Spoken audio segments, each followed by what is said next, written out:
there, my name's Gretchen McCarthy and I'm founder of Balance to the Core. And today I want to go over a very common Pilates exercise that I see many people do incorrectly, which can lead to injury. And this is the Pilates Bridge. So I'm going to break it down for you today so that you can really feel it, really build those butt muscles and elongate those thigh muscles so that you can really get the full effect of the exercise. So go ahead and lie down on your back, okay? Now, in a Pilates Bridge, we're working a neutral pelvis. So you want to be careful that you don't go into the low back. As soon as you go into the low back, that's when you cause strain and pain, okay?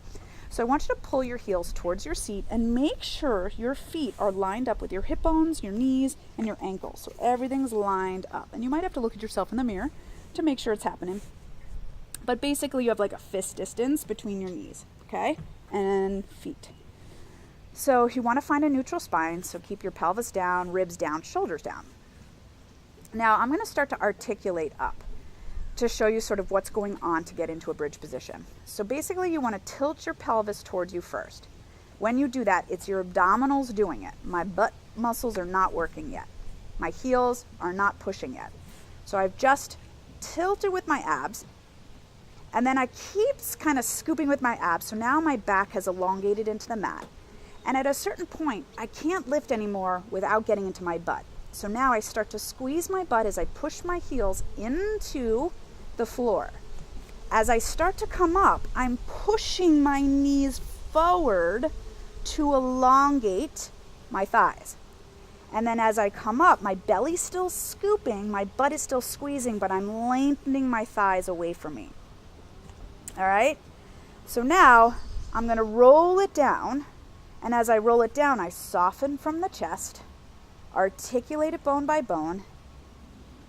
I'll get into the abs, and then at a certain point, I don't need my butt anymore, so I let it go, let the heels go, and release in a neutral spine, okay?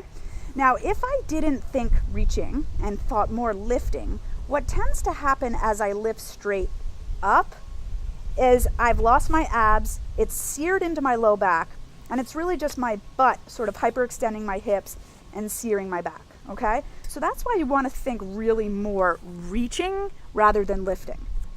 Now the upper body has a lot of work here too.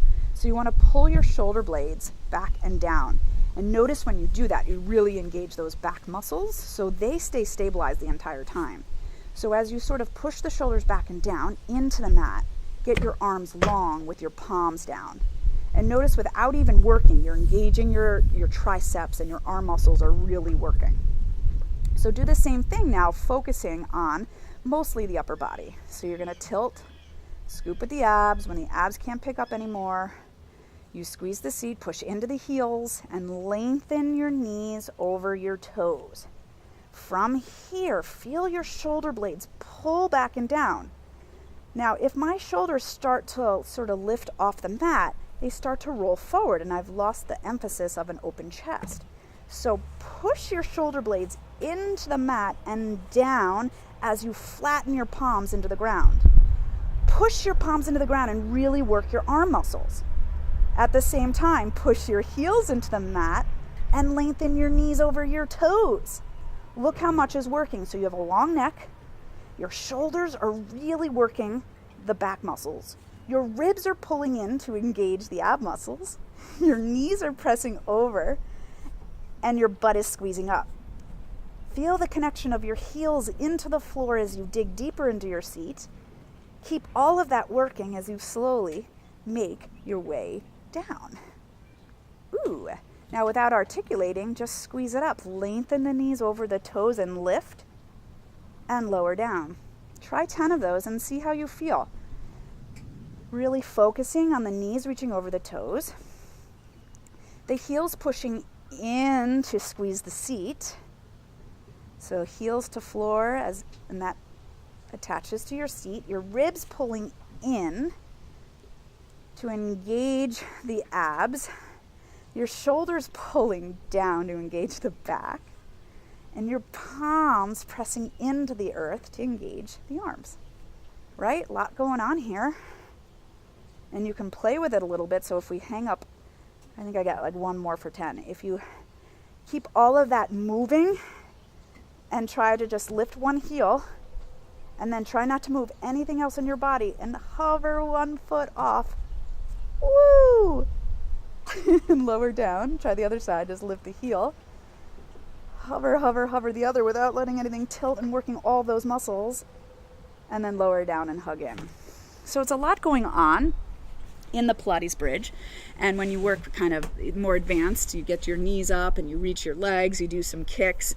There's a lot going on. When you fully stabilize and work your muscles correctly with the right intention, it's a lot of work to do the Pilates Bridge. So hopefully that breakdown helps you a little bit.